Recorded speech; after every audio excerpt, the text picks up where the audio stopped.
Hi, lacrosse fans. Welcome back to episode number 3 of Lacrosse Unlimited's Sticks and Picks Lacrosse Podcast.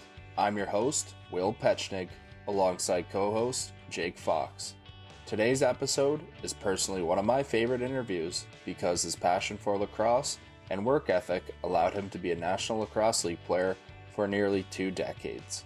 We take a dive into his lacrosse journey and his Reggie Dunlop season as a player and coach in Major Series Lacrosse last summer. This episode is brought to you by Lacrosse Unlimited, the best equipment, apparel, and lacrosse footwear since 1990. Check out their website at lacrosseunlimited.com for all your lacrosse needs.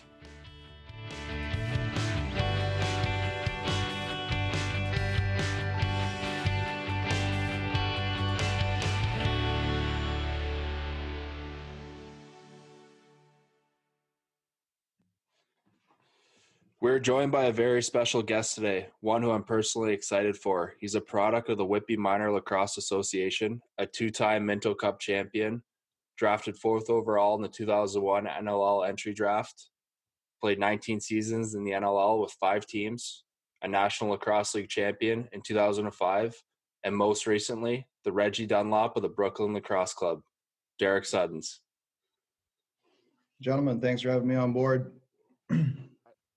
How you doing, Sudsy?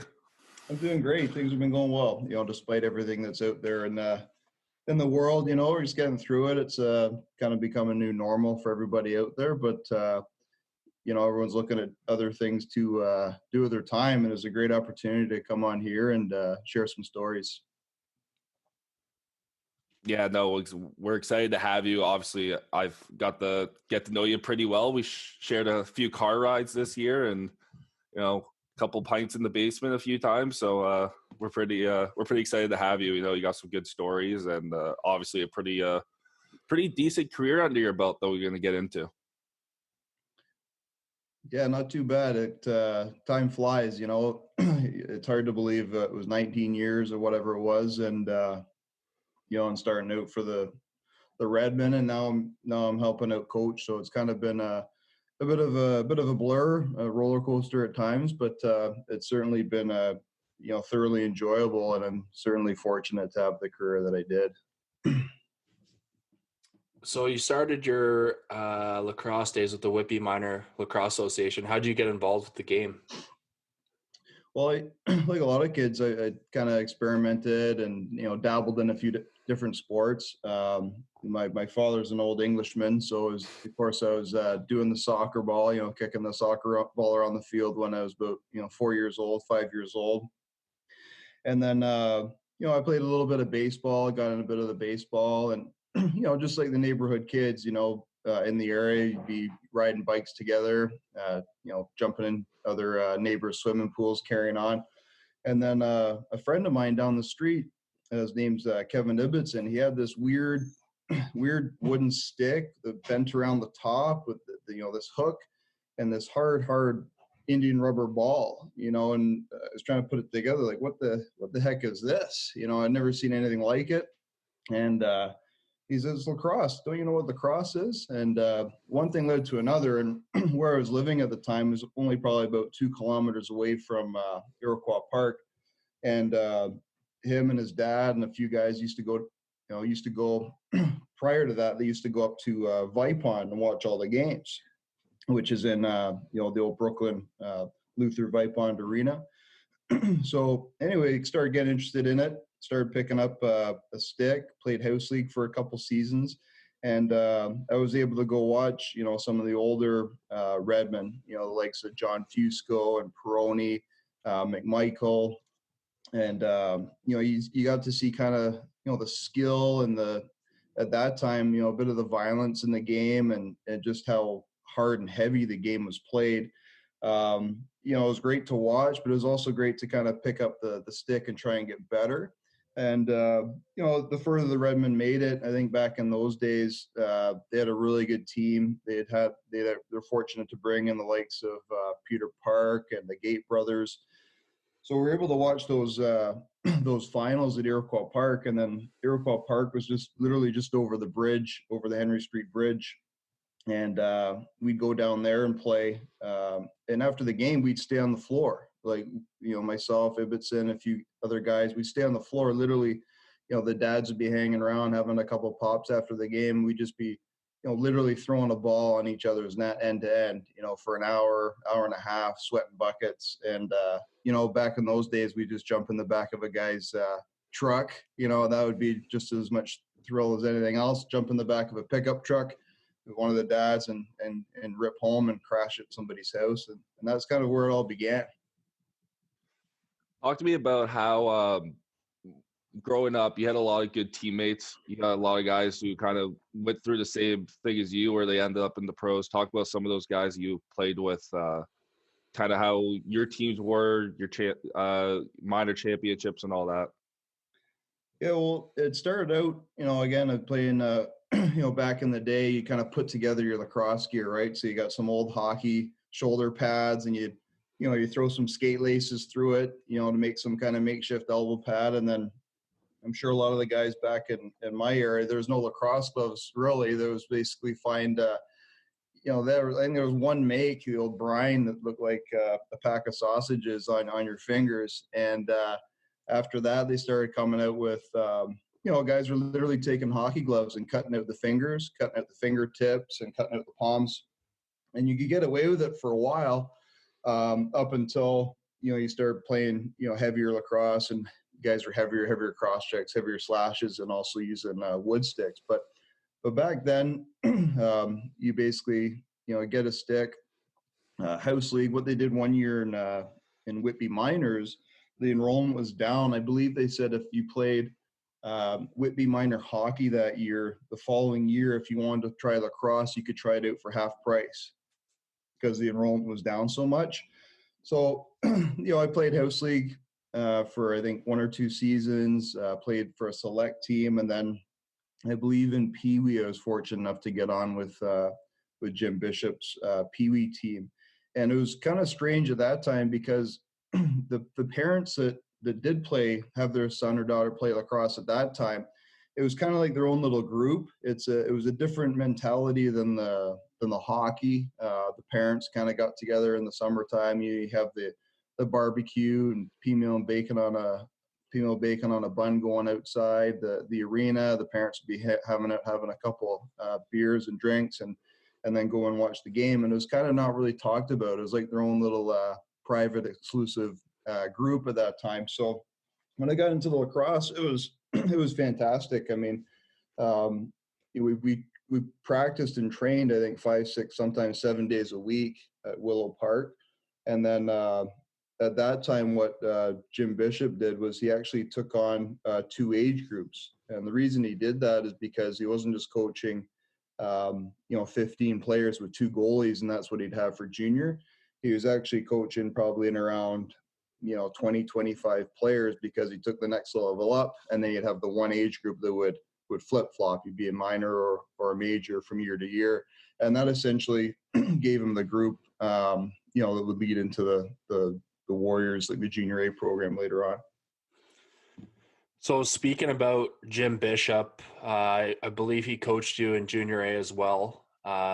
You guys were able to go on and win a Minto Cup in 1997, and then he passed away in 98, and you guys won again in 99. Can you kind of talk about your Whitby junior teams and kind of how that core group stayed together for minor lacrosse? Yeah, it was just, again, you had a few guys that would that went their different ways, but for the most part, there was a group of probably, I want to say 10 to 12 of us that kind of stayed together. Some were on the Green Gales, some played even lower level, or took a year off and came back and had enough skill and ability to eventually play with us, play with the junior teams. But again, that was kind of Jim Bishop's vision from taking us as 12-year-olds, was kind of building the basic building blocks to have a group of guys, a team that could eventually compete for a Minto Cup. Again, back in the day, you're playing junior. I used to hear the term the choir boys the odd time, because, here we were, a squeaky clean group of kids, so to speak. And then you go into the likes of Scarborough, Brampton, you're playing 21-year-olds with no face masks, and they're 220 pounds, and and you're playing against 16-year-old kids that don't have any legs on them yet. But that was all part and parcel of it. I mean, we ran into some really good clubs. Orangeville was very similar. A group at Orangeville, Six Nations, a group of guys that were just literally grew up together and were playing so hard for one another. They're tough teams to beat back then. And I think eventually we were able to get, enough pieces together, goaltending, and the likes of Mike Y and G Nash at that time to be able to kind of put us over the hurdle, so to speak. And there was enough players then that kind of hung on. Again, that was all part of it, right? Just playing for one another and being part of that group in order to go all the way. So let's talk about Jim Bishop for a second. He obviously, as I said, kind of coached you all the way up, and what he's done for the game is huge. You got any stories about him? Any stories that you could share? Well, I got all kinds of stories about, Jim Bishop. Like, I was reading an article a few weeks ago, and it was talking about kind of how he was ahead of his time. Like, he really tried to incorporate basketball and the speed of lacrosse as far as the fast break and getting up the floor and beating the other team down the floor.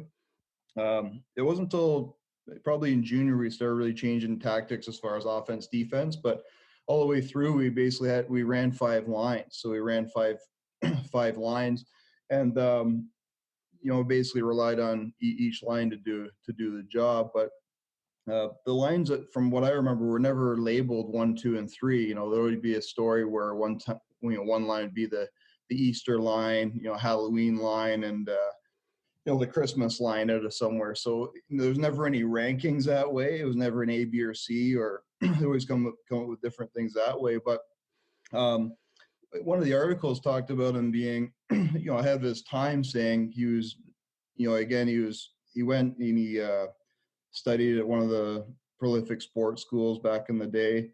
So he knew about training. He was getting onto the nutrition aspect back in those days, looking at not only the X and O's, but he was really becoming a psychologist, like a sports psychologist. And I remember the stories. Like, we used to run and run till we dropped around the soccer posts at Willow Park. Relay races where you go on line versus line. So you're competing for your own line, so to speak, but you're just making the team better. And he would tell stories where he owned Brooklin Lacrosse in Canada at the time, and he'd go around, speaking to different sports people. I still remember telling the story where there's a guy that was selling back then the old, they might have even been the old styrofoam hockey puck targets for the hockey net, 4 corners. And he said he started talking to the guy, and he said, "Let me see you shoot a few." And then he said, "I'll shoot for this corner." And he said he probably hit it, 9, if not 10 out of 10 times, because the guy was just literally working his booth and, repetition. And we used to do that, back in at Willow Park there. He'd bring in toys, and what I mean, like, probably 1-foot dinosaur toy, fill it with sand, and we as a line, you can go past a certain spot on the across from this, and there'd be the target, and that would be working on underhand shots. So you had to hit your target 3 times for your line to win that kind of relay race, but you have to be shooting underhand. And then at the end of the after we do our sprints or we do our down and backs or relay races, he'd reach in his pocket and be, "Okay, get in a circle. We're not quite done yet." And he'd dig in his pocket and pull out a $20 bill. And he'd say, "Okay, whoever can hit this target 3 times in a row gets $20, waving it up in the air." And he'd bribing you. Yeah, he'd let the kids come in from even some of the kids that were just there playing around, siblings, younger brothers or older brothers. They'd come onto the floor. This is outdoors.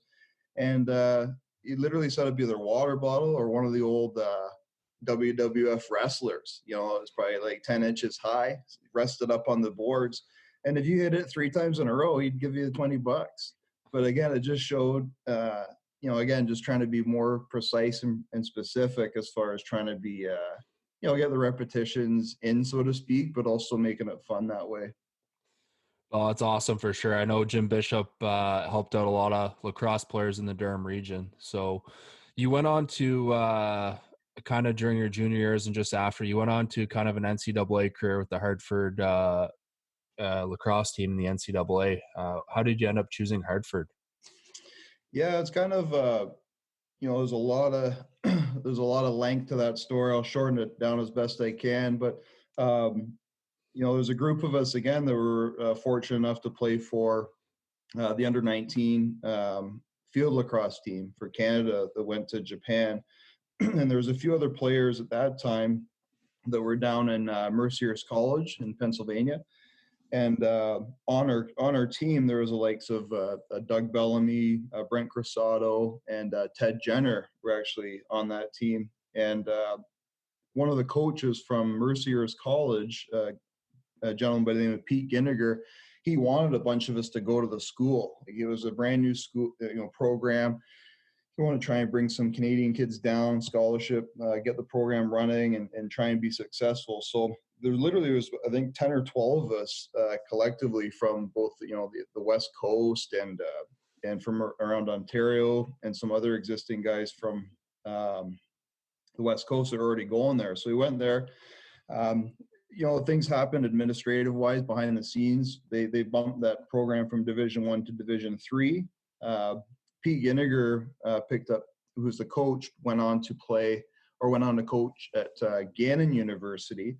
Again, it was a new program, so a bunch of us went over to Gannon. A few people did stay at Mercier's, depending on the programs they were doing, whether it be hospitality courses or media courses. But a bunch of us did go to Gannon University. We were there about a year and a half, I think, in around that time frame. And then again, other administrative thing behind closed doors took place. They went from Division I to club. So at that time, here I am about 2.5 years into my NCAA career. I really wanted to keep playing. I literally got on the phone and started calling other schools as far as, what program could I go to? Would I play or would I sit on the bench? What credits I needed to transfer? Would it be a possibility? And Gavin Prout was actually doing that at the exact same time. So after going to two schools, I literally made up a list of about 30 to 40 items as far as, what the school would provide, as far as, not just the schooling, but, what the facilities were like, what the food, nutrition, training schedules, how far away was, campus, for a certain class to get back and do another class, and just kind of put it together logistically, and it had to make sense. So anyway, I ended up going to University of Hartford that time where Jack McGettrick was there. There was a few other players there at that time in around Peterborough area. Like I said, Tyler France, he was out of Brampton. Tracy Koleski was there. Brian Bendig. And I just missed Jason Clark was there at that time. Anyway, I ended up taking Gavin Prout's ticket to Hartford. Gavin Prout's ticket was on the name was on the ticket. He was set to go before he went to Loyola. And I did call Prouty. I spoke with him. I said, you should try and come down to Hartford. It's a great campus, great school. It's not that far away, the whole bit. And he said, I believe you. I'd love to go, but I think Loyola was ranked 1 or 2 at the time, and I think Hartford was ranked, 17th or 18th. So that was obviously influential in his decision. So actually, when I did go to Hartford, the assistant coach, he actually kept the list for future players going there. So I ended up going to University of Hartford, and I finished there playing I think I played 2 seasons there, finishing my career there. So you said you did play with TK when you were there? Yeah, I played with Koleski for the 2 seasons at University of Hartford. Can you give us maybe a college Tracy story, how he was there? Because I know how he is now, and I feel like not much has fucking changed. No, not much has changed. I mean, anyone that knows TK knows he wears his heart in his sleeve.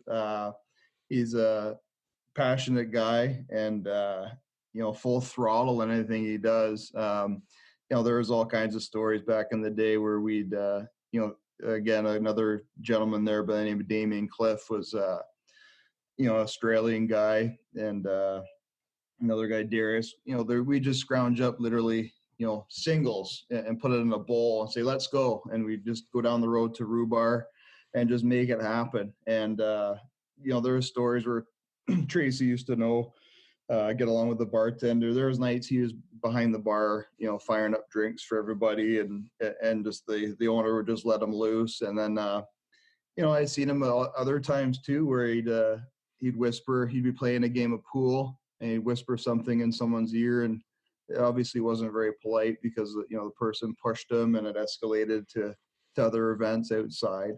And, but it was a wild time. It was a lot of fun. It was a wild time back then. A lot of great people I still talk to out of University of Hartford, gone to guys' weddings and vice versa. So it was a real good time. I mean, it was, I don't regret any decision to go there whatsoever. Talk about how the game's changed now since you were in college, watching games in field lacrosse now, some of the big differences you've noticed in the game. Yeah, I think a lot of the changes of the game have been excellent. I mean, in regards to the field, I know that they're working on essentially the speed, much like the box, the 8-second rule. And what you're seeing now in the box as well as the field is everyone's become more versatile. It's one thing to have just a face off and then it goes off, or strictly a long pole, the likes of Merrill back in the day, like running the ball up more, scoring as a long pole, really changing the game, the dynamics as far as who you're going to cover, when's the proper time to change, and just a lot of the NCAA I found, like with the athletic ability from the talent pool and the training that happens at the NCAA level really has crept into the NLL, and you see that a lot. I mean, back in the day, guys would point out on a video, say, wow, look how good a shape that guy is in. That would be a revelation, someone that could stay on the floor for a while. Now it's quite the opposite. You can spot somebody that's out of shape very easily, but also the talent. I mean, like, the likes of YouTube nowadays, and the way lacrosse exploded as far as the camps and the skills and the accessibility of it. Just the talent pool and the talent of it is unbelievable from what it was. And a lot of it's very much the same way as, you watch some of the recent games have been showing NHL classics, right? You watch the skating and the old wooden sticks, and it's very, positional, and it's very basic, and chip the puck out and whatnot. And the ice is pretty rough, and just the speed of the game's not quite there. And then I was watching one that was, 2012, 2015, and you just see how skilled everybody is. I mean, that you got defensemen that are just can protect the puck, as good as a forward around the net.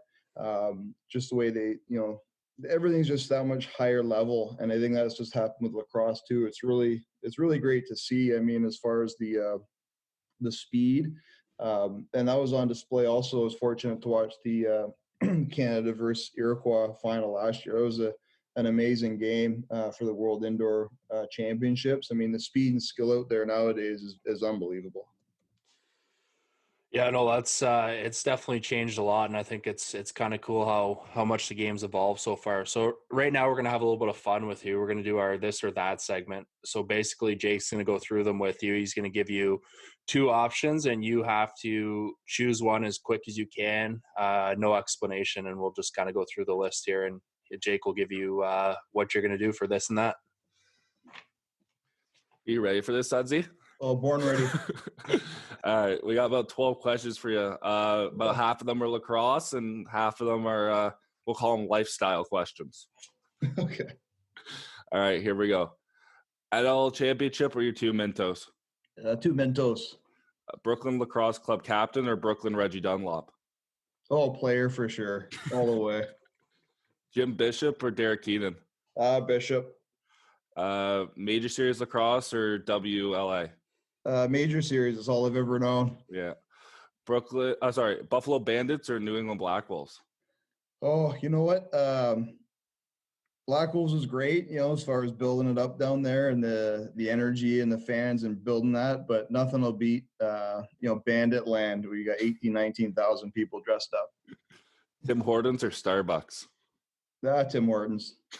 Harvey's Burger or Five Guys Burger? Five Guys Burger. Live 100 years or win the lottery and die at 60? I'll see 100 years. James Bond or Batman? Batman. Truck or sports car? Sports car. Luther Vipon or Iroquois Park? Ooh, tough question. We used to call Luther Vipon back in the day because it was so tight. We used, instead of calling it, spring camp, we just call it fight camp because it was bound to be stuff going on there. Probably Iroquois Park. A lot of good memories in Iroquois. Pints in the basement or pints at a bar? Pints at a bar. Yeah, I figured that one would be you. I want to know this because we kind of talked about it earlier. What was Iroquois Park like when you started playing compared to, the Ontario Festival with 20 pads in it now that it is? Well, it's crazy. Whippies exploded back in the day. You literally only had Iroquois Park, the one pad, and then you had Brooklin Vipon, Brooklin Memorial Arena. And that was, about 10, 15 minutes to drive all the way up to Brooklyn. Now the homes and the population is kind of morphed into one. But back in the day, there was hard pressed to get, ice. The ice was booked. Iroquois went in, the pool.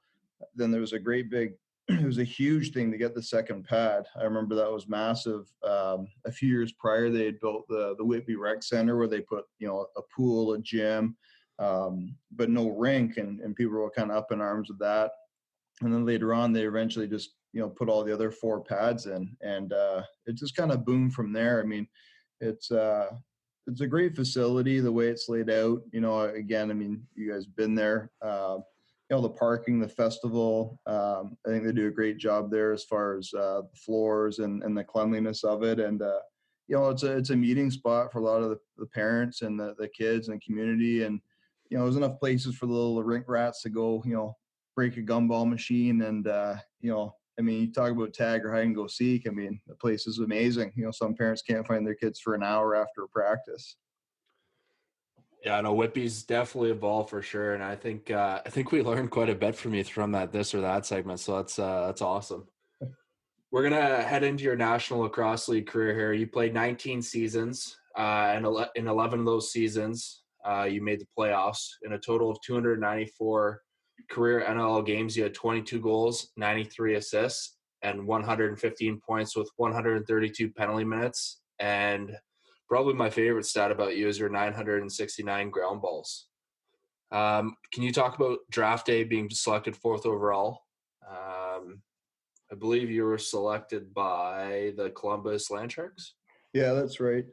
It was a thrill. I had no idea I was going to be, picked where I was. I had no idea. I think I might have spoken to somebody at that time. The draft and what they've done now, commissioner now, and what they've done with it as far as the appearance and the look and the professional professionalism all around with it now is exceptional. Back in my day, it was literally a phone call, or it was probably a fax, waiting for a fax to come through.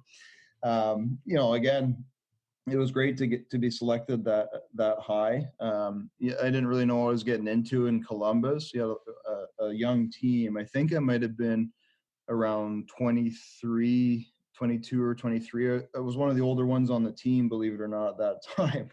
And it was a lot of fun. I think we just, those years was just literally just playing with a lot of fun, a lot of energy. And, again, I don't think we won that much in those first years just because of our inexperience and I guess lacrosse IQ. But, it was a thrill. It was a thrill playing, in all those other buildings back in the day, the likes of Philadelphia, Toronto. Philadelphia used to be absolutely out of control. It'd go into overtime in Philadelphia, and you couldn't even hear yourself think in that building. Chopper'd be there getting the crowd going. Welcome to the Jungle comes on with Guns N' Roses, and it was just something else. And back in those days, like it's changed a little bit now, but you would literally after the game, you'd be upstairs with the fans, 2 minutes, like shortly after the game, shower, kind of get changed upstairs. I'd be having a beer with the fans and they'd be talking about the game and, what, the penalty that took place or the goal or the ref's call. And, it was a great time back then just for being, for being young and going to the different cities and experiencing everything. So you spent your first 2 years in Columbus and then got to come home to play for the Toronto Rock. Obviously, it's a pretty quick drive up from you from living at home. Tell me what that decision came to, and it must have been pretty nice playing for the Rock for, I think, 5 years? Yeah, I think it was 4 or 5 years. Again, there was, not to get into the details with the clubs and the teams, but at that time, I think Columbus had a bit of difficulty with their team as far as, financial restraints, whatnot. So certain things took place. I had the opportunity to basically be a free agent from things that occurred. I think that team moved to Arizona, I believe.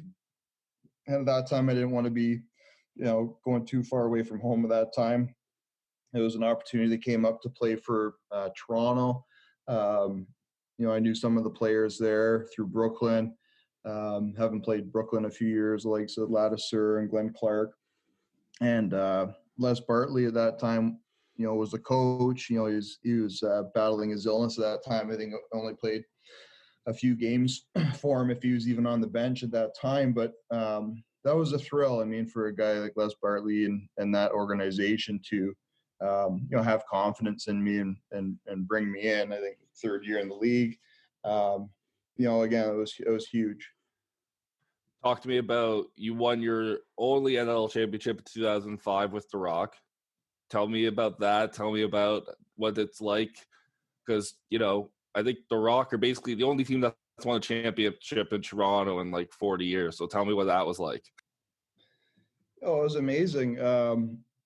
Again, that season, I still remember Terry Sanderson had taken over the season prior, I believe halfway through. And the next year he kind of, assembled and put together the team he wanted. He brought in some older, veterans and some different players that he liked. And, I still remember it was around trade deadline and he just kind of brought the guys in. Everyone didn't know what was going to happen. I think we might have even lost a game or two prior to that. And, again, we had a good season. I think we were 12-4 that year or in around that range. And he just said, this is the group. We're not bothering with any trades or any roster moves. He's like, this is the team we've had from the start of the season. This is the team I believe that we can get it done with. So don't worry about any moves. This is our squad. And I kind of gave guys a bit of more of a boost to say, hey, listen, let's go and get this done. And, that team was incredible. I mean, the likes of Doyle, Manning, Sanderson, they're in their prime. Wilson, off-ball guy, Matt Shearer's unreal. A lot of different pieces there defensively. Our team was good. And it was amazing getting the opportunity to play for Sanderson. I mean, in a lot of respects, he was, similar to Bishop as far as demanding on the players, wanting to get the most out of the players. Sticking up for one another was huge. Not being pushed around, putting the team first. And, again, he was probably one of the best coaches I've ever had, if not the best, as far as running a bench, being a captain of a ship behind the bench and, asking a lot of the defense and asking the, offense to go get a goal or what needed to happen. But, along with the referees and that, I think he was probably one of the best in the business behind the bench. Yeah, no, I remember when Terry passed, I think every lacrosse team within Ontario and all over the place all had the T sticker on their helmets. So he clearly had a huge impact, and that's pretty cool that you got to play for him. From there, now you went to Edmonton, now known as the Saskatchewan Rush, but formerly known as Edmonton. You spent 3 seasons there. Tell us about that. Well, Edmonton was great in the respect of, again, they're a young team. Again, I don't know if whether it was coaching or talent or scouting, but a lot of different events took place as far as, how that team was. It wasn't very successful in the early going. I think the first or second year I was there, we weren't very good. I had a lot of younger players, a lot of older players just trying to make it happen. I think at that time, some players might have had 1 or 2 seasons there and decided, I don't want to keep losing. I want to go to, Vancouver, or I want to go elsewhere, Calgary, whatnot, and try and win towards the end of their career. So I was kind of a bit of a rebuilding there. It was actually Bob Hamley, who I had played for in Columbus. He was now coaching in Edmonton. Had put his faith in me to go out there and help play some defense out there. So again, I was really fortunate to get the opportunity to go out there and play. I think after 2 seasons, they brought in Derek Keenan, and then that's when things really turned around as far as personnel. Derek's very, very diligent in scouting and knowing which players are who's coming out of junior, senior B, different levels, and who could potentially fit in and what would be needed to try and turn that franchise around. After that, we got the last 6 years, 3 in Buff and 3 in New England. 2 completely different times for each program. One, you come into a team that is one of the most historic teams in the league, has been around since the beginning, and arguably one of, if not the biggest fan base in the league. And then you go to New England, who was new to the league at the time, was running out of a casino with an arena in it. Nothing you really see in pro sports now. So talk about the differences between those two, what it was like making that transition from those teams, and kind of your thought process through it all. Yeah, it was. I think I played 4 seasons in New England. I think I might have been around 33 or so at that time, and I literally, Keenan, the group out there, I said, okay, this guy's getting a bit older. They probably said we're going to look at bringing a new person in. We don't want to have a guy flying out, whatnot, which is understandable. And I thought my career was over at that point to a certain extent. I said, I don't know if that could be the end of the road. But fortunately, Buffalo took a chance on me. There's a few players there, and I think GM coaches that kind of knew who I was. But again, it was another opportunity and another chance to kind of prove myself again. So, you're not on a team till you go. You guys still got to go through training camp the whole bit. And Darius Kilgore was the head coach at that time. So again, you have another demanding coach that, you're working, you're doing all these, one-on-one drills and loose ball drill here and run all the way down to the other end of the floor and do another loose ball. And guys were gassed. I mean, I still remember Mike Hominick at the time. We were out eating a pasta dinner and he could barely hold his fork. He was so tired. His fork was shaking. He could barely get his pasta into his mouth. But, again, a great opportunity to play for Buffalo. The energy there, some of the playoff games there were incredible. Great group of guys, great setup. I mean, a lot of the teams I played for, they really took care of their players. Great, athletic therapy, and massage therapist staff in Buffalo really take care of the guys.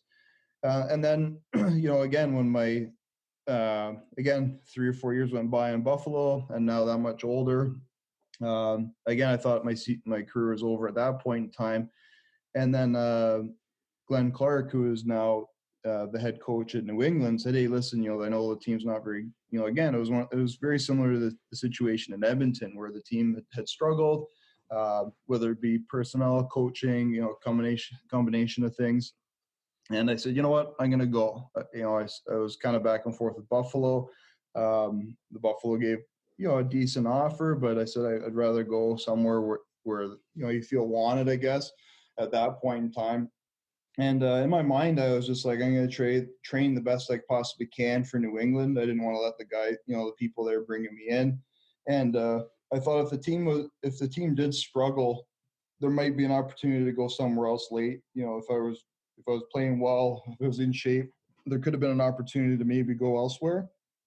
But it turns out the people they brought in, they were able to acquire Sean Evans, some goaltending that certainly helped us.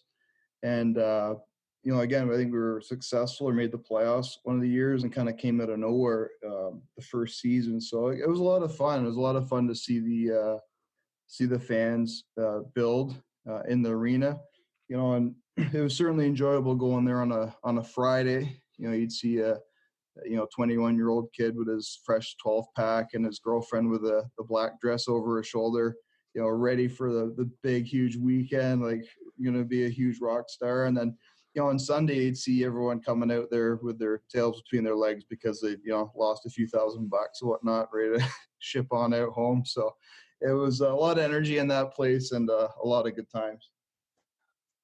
So from 01 to the last year of your career, talk about the development and kind of the expansion of the NLL from gameplay and everything. How, you've played with or against basically every big name you can think of that's been through the league in the last 2 decades. So kind of explain how the league's developed, the gameplay's developed, and how, we've seen the change in the game and the growth of it. Yeah, I would certainly say the speed of the game has gotten that much quicker. I mean, I still remember playing with the guys like Ian Rubel in Toronto, and they started getting rid of like the off-ball cross-check and the off-ball contact, where you basically had to run with the player as he cut. And he turned to me and said, geez, I can't even like hammer a guy anymore. This isn't even fun anymore to not be able to, crunch a guy or, punch a guy in the kidneys or the stomach, on the off ball or get a few whacks in. So they kind of cut that back and it became more about, speed and skill.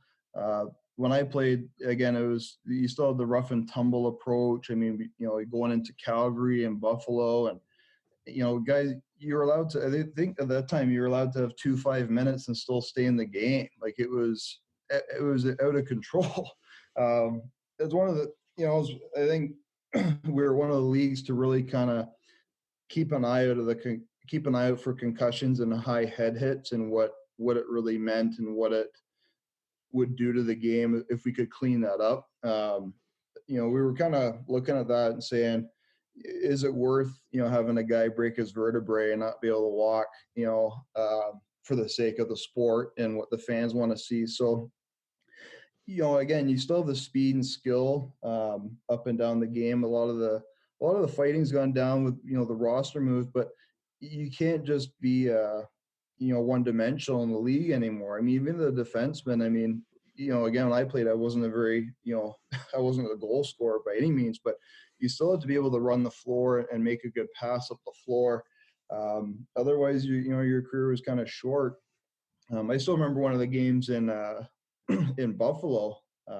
We're playing, I think we were playing New England at the time, and one of the guys I was training with at the gym, he was about 60. So you should come down to the game in Buffalo, check it out. So I got him a couple of tickets. He came to the game, and it was one of those games where it was literally a seesaw battle. A couple of penalties. It was 4-3, 4-4, back and forth the entire game. And I want to say with about 7-8 minutes left, Priolo's coming off. And he just kind of, it wasn't like an overly dirty shot, but he just kind of like shoved one of the New England guys, just kind of like, rubbing his nose in it a bit, like jammed him coming off the bench. And, Andrew Suter took exception of it. Center floor they went, and I think the stadium was packed. Like, it was deafening, the sound. Like, here we are, 9-9, the fourth quarter, 7 minutes left, and these two guys are going toe-to-toe, center floor, just full out, passionate about it. And, for their team, want their team to win. The roof's coming off the place. And then, it was just one of those amazing games where it just kind of took place that way. And I see Rod again, on the Mondays, like, oh my God, that's unbelievable. Like, are all the games like that? I said, no. I said, they're not all like that good or that explosive, I think when they get that way. But sometimes you do run into the rare special one where, the emotion's there, the passion's there, and the skill and the back and forth in the games there also. Suits and Priolo, I think, have gone about 20 times. I think I saw that on Twitter, them talking about it. I think they fought 20 times between the NLL and summer ball. It's ridiculous. That kind of gave me chills, that story about Suits and Priolo. So we're gonna jump into your Major Series Lacrosse career. You're kind of I would say your household name here in Brooklyn as a lacrosse player. You played a handful of games in the late '90s. The Brooklyn Redmen at the time, they won the Mann Cup in 2000, but you never played that season, or you're injured. How did that go? Yeah, I didn't play that season. It's probably one of the biggest regrets I have of my playing career. I played, as you said there, played a few games for the Redmen prior.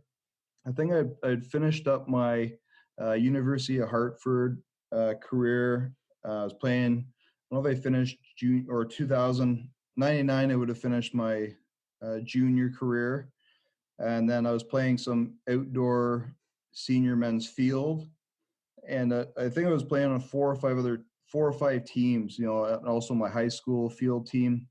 It was just going like all the time, and I felt I wanted to summer off. I thought if I'm going to dive in and play every season forevermore for Brooklyn, I said I wanted one summer where I could just hang out with some of my friends, go to some cottages, jump in a lake, and not worry about driving to rank or getting on a bus talk with Sosny to with 8 guys to try and get a win over 40 guys.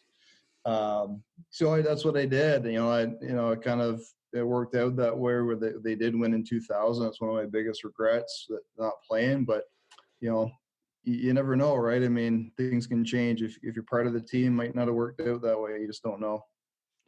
You played 395 games in the MSL. I don't think a lot of fans realize how much of a grind that is on your body, especially playing the summer ball.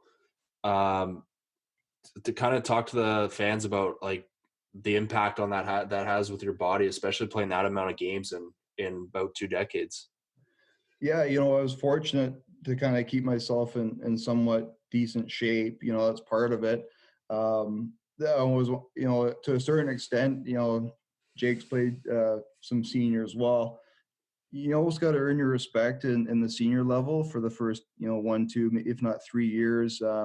Guys will hit you pretty hard. It's a heavier, as much as the speed's there, it's still a heavier brand of lacrosse with the clutching, grabbing, and shoulder checks and what you get away with, and to some extent the dirtiness of the league. So, again, there's ways to kind of lay it on thick, so to speak. But I thought that I kind of tried to play the game the right way as much as I could. Right.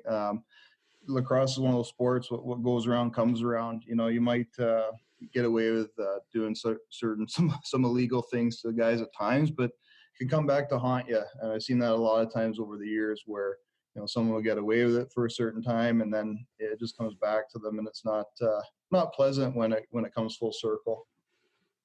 No, for sure. I mean, like it's different too because you're playing only 5 teams in the summer, right? And you're playing each team 2, 3, 4 times depending on your schedule that year. Let's talk about who are some of the guys you got to play with that might be your favorite. Tell us some stories about MSL. I mean, it's a completely different fucking ball game than the NLL in terms of how the guys play it and how the season goes. So talk about that. Yeah, I mean, it's one of those things too where, I mentioned Akwesasne back in the day. You had, Windsor back in the day, and Windsor, we made the joke, you go out there. I mean, I don't think they had a shot on net. I mean that, maybe 1 or 2 shots. Like you could literally have hung up a jersey in the net. It wouldn't have mattered. The team they tried to assemble there, but that was what made it. Guys on the bus. I mean, here I am, a 22-year-old guy, jumping on a bus to go to, like Akwesasne and Six Nations, where, I think at that time it was only a T-bar helmet, if not no helmet. And, it was a little reassuring, certainly reassuring when you got on the bus and the likes of Fusco and McMichael are there and Peroni and some of the veterans are sitting on the bus saying, oh, thank God, I'm not going to lose my life tonight going to Six Nations. And that was, you kind of took it upon you as far as the years went by. You'd have guys that bring guys that have the the VHS tapes back in the day, bring on the bus, a couple of magazines, and then a deck of cards, and guys would be gambling on the bus. having a good time, and that's what made it. I mean, I still remember going to play a game in Akwesasne, and I think we had, probably 8-9 guys, and it was one of those trips, right? You're having a good time, and Classic accordingly, native flu. yeah, oh yeah, the flu that goes around, meaning no one wants to come and play the tougher teams or take a few whacks on the arm, whatnot.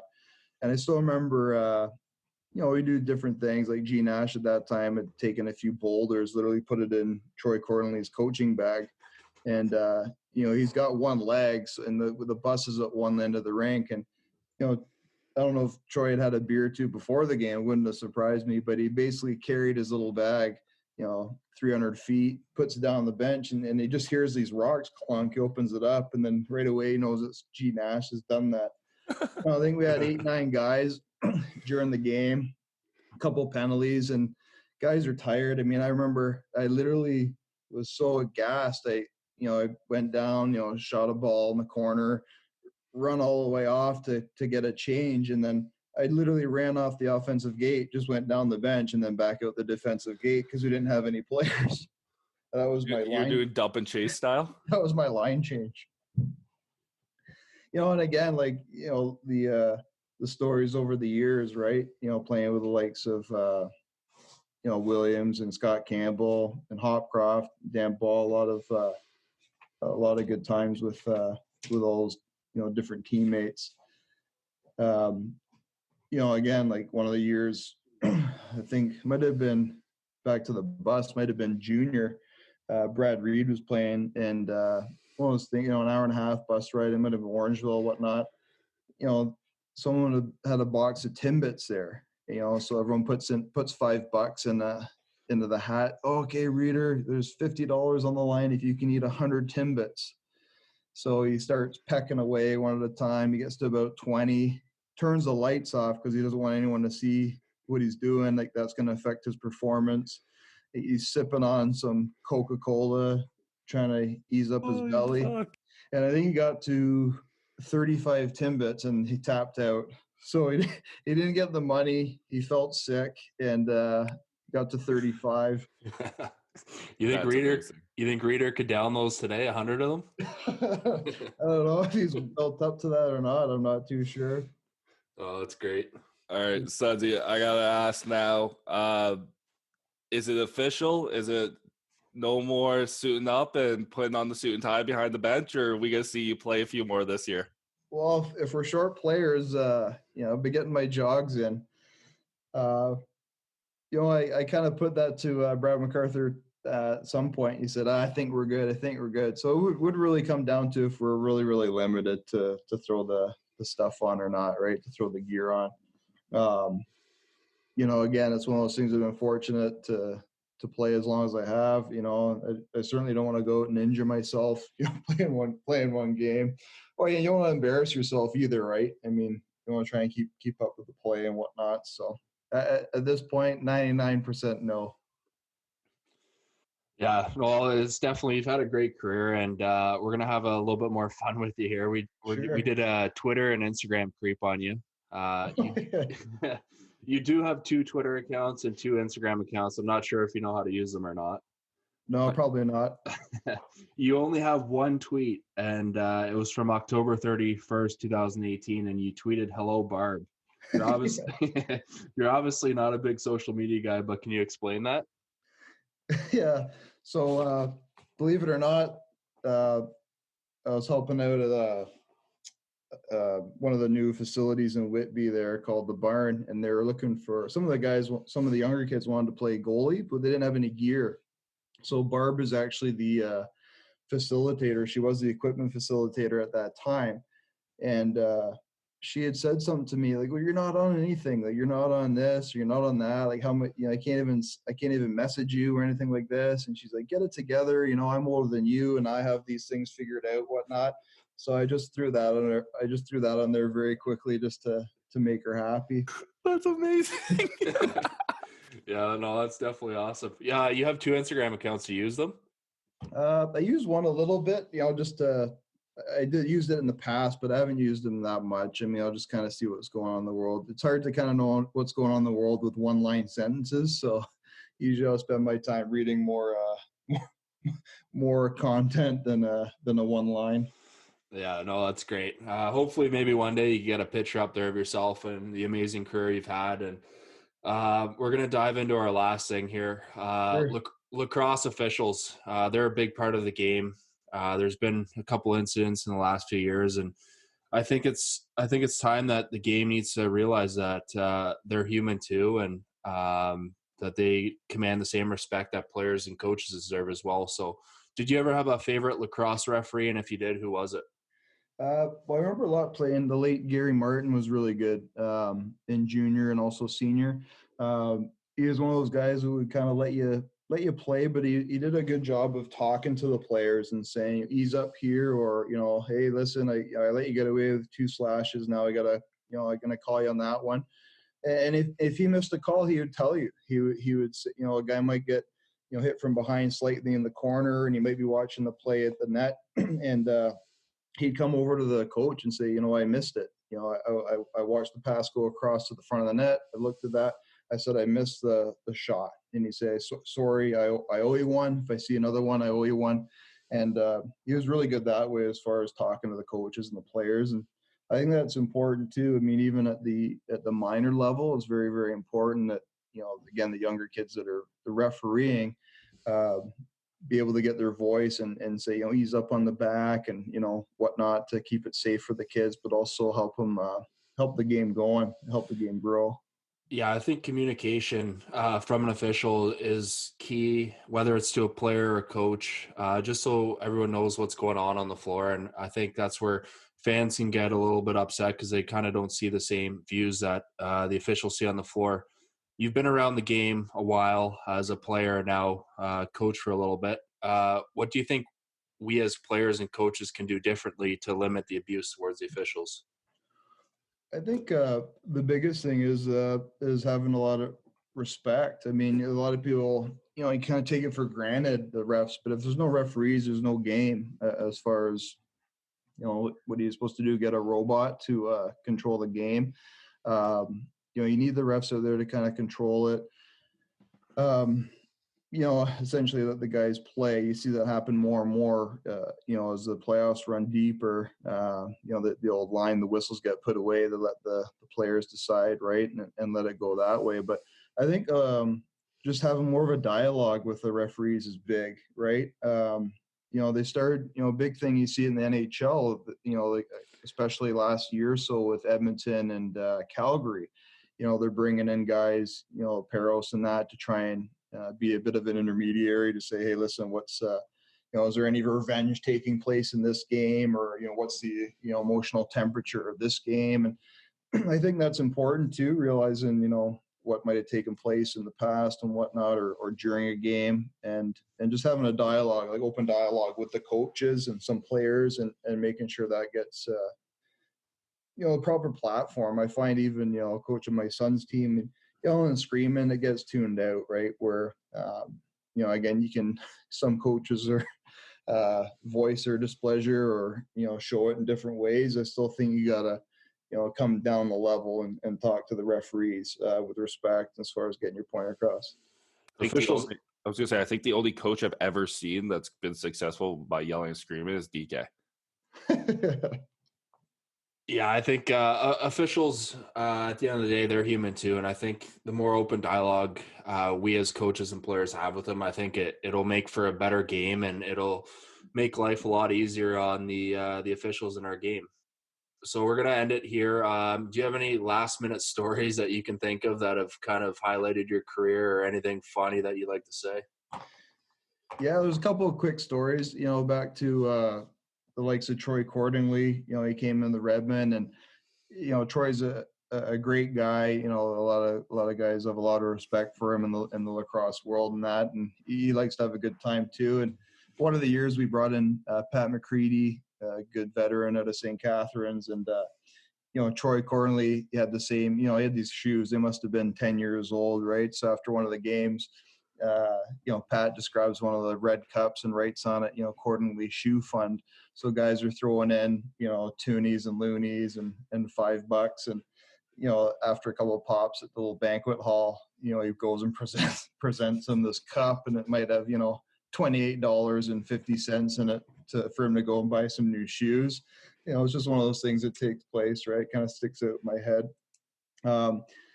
Another year we were in Calgary, and I came down. It's about 9:00 or so. I came down for a coffee, a quick bite to eat, and Jim Veltman's there. And he said, "Oh, you just missed the two rookies. They went back upstairs." I said, "Why? What's going on?" He said, "Well, they came down here. They thought they were late for the bus. They brought their bags down, everything. They were all worried about it." And then I told them about the time change. It was a 2-hour difference in Calgary. And then I guess they looked at each other, and they're swearing at each other because they had this argument the night before, and they actually changed the alarm clock in the room from what the time was in Calgary to back to Toronto time. So they obviously went back upstairs with some time to kill. Oh, that's great. I remember one of the years in Buffalo, we did like a Christmas gift to everyone. Had pulled out of a hat, and you get a Christmas gift for somebody, right? And in the lacrosse world, the Grinders Cup is a defenseman. If you score, you're out of the Grinders Cup. Meaning that, if you're on the back end, there's 10 guys, and there's 8 guys that are out of the Grinders Cup. There's only 2 guys that are left, right? Well, this is in around end of December. And Andrew Watt still hadn't scored. I think everyone on the Buffalo at that time had been able to chip in a goal. So Jay Thornburn had made a trophy for him. That was his Christmas gift. And what he did is he took a spoon. He took an old trophy. He cut off the hands, so I had no hands, and glued a spoon to the trophy, and then hard-boiled an egg and put the egg on the spoon, right? So it's like an egg and spoon, right? He can't cradle, he can't score. So sure enough, he still didn't score. A few weeks went by, and it's getting towards the end of the season. And I think we're up quite a bit on New England, and there's about 2 minutes left in the game, and we're winning by 10 or 11 goals. And Andrew Watt happens to get a breakaway and actually sinks it with, I think there was like 1 minute and 40 seconds left in the game, just to get out of the Grinders Cup. And I'm telling you, he celebrated like he won the Stanley Cup. Came by our bench like hooting and hollering, like, "Screw you guys, screw you and your trophy, take it and shove it." He's so pissed off and pumped at the same time. And we had to kind of let New England know, like, it wasn't, rubbing it in. It might have been the 18th, 19th goal of the game, but it was just one of those that, he was just super, super pumped to get out of the Grinders Cup. Oh, that's great. That's a hilarious story. I love the reference with the egg and spoon. I remember I had a coach with the Green Gales, and we called Spooner, it was Nate Anders, because he didn't have the best hands, but when you give an egg and spoon reference in lacrosse, it's always hilarious. Yeah. And, another one of the legends out there, Jim Veltman, right? Again, back in the day, playing against Philadelphia, I think they were showing the games on like a local cable vision at that time, right? So there's cameras in your face, and guys are banging on the glass, and Jimmy Veltman had got a penalty, so he goes to the box and he looks over, and some guys made a Bristol board of him. It's 2 or 3 feet by 4 feet Bristol board, and it's kind of like a giraffe drawing, and his face is at the top, right? And it says Jim Neckman on it because he's got like a longer neck. And Jimmy just kind of looks over at it and starts howling, like, just like unbelievable, right? Like, what are these guys, like, where do they come up with this stuff, right? So sure enough, it was a back-to-back. We played Philadelphia there on the Friday. Then we flew back and played them in Toronto on the Sunday. And the guys are there. Even after the game, Jimmy signed this Bristol board in Philadelphia. We jump on the plane back to Toronto, and they've made a sign, and they're up behind. I think they're up behind our net at that end, and they have this sign that's made up, and it says "Most Valuable Neck, MVN, Jim Veltman." And and it's just like unbelievable where these guys come up with this stuff. Oh, that's great. That's probably a lot of good memories you have from your professional career and with the Major Series. So we appreciate you coming on and taking your time and talking to us. And I'm sure the fans will get a good kick out of your stories and all the knowledge that you've given us throughout the years of your lacrosse career. Hey, thanks a lot for having me on, guys. It's been a real pleasure, and it's great to kind of go back in time and relive a couple of stories. It's been a great time. Thanks so much. Yeah, thanks, Sudsy. Thanks for listening to another episode of Lacrosse Unlimited Sticks and Picks Lacrosse Podcast. If you are in need of some new lacrosse equipment, apparel, or lacrosse footwear, visit their website at lacrosseunlimited.com. There you will find everything that you are looking for. Don't forget to follow us on our social media pages on Twitter and Instagram at SticksPicksLax and on Facebook at Sticks and Picks Lacrosse. A reminder that every Tuesday and Thursdays are release dates for our podcast. They are available on Spotify and SoundCloud. The links are in our social media pages. Our referee segments, Play Until the Whistle, are released on Saturdays. Thanks for listening, and we hope you enjoyed.